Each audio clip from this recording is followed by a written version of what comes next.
I'm Executive Director of Facilities for Panda Restaurant Group, which is Panda Express. We have over 2,000 locations. There's never a moment when there's not something important going on.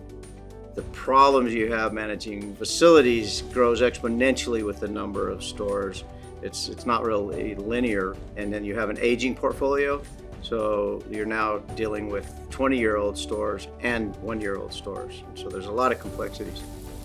The most important asset for us is our cooking platform. Those have to be working, all the time, and really can't go down.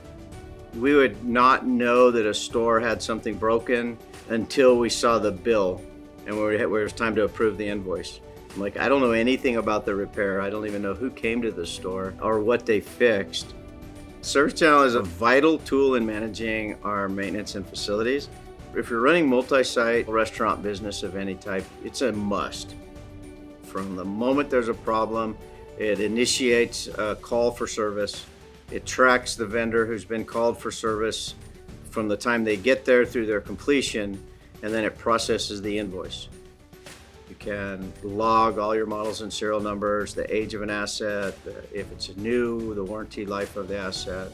It also allows you to start troubleshooting and avoiding service where a store may be calling for something to be repaired, that a quick phone call would get it taken care of. You're collecting data the entire time, so then you can always go back and look at what's your average spend for those services. Is there opportunity to evaluate the vendors and see if I can get a better value?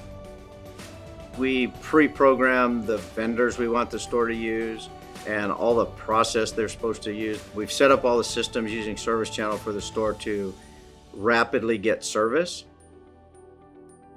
My name is Roger Goldstein, and I like that Service Channel is always looking at ways to improve the world of computer managed software for restaurants and retail.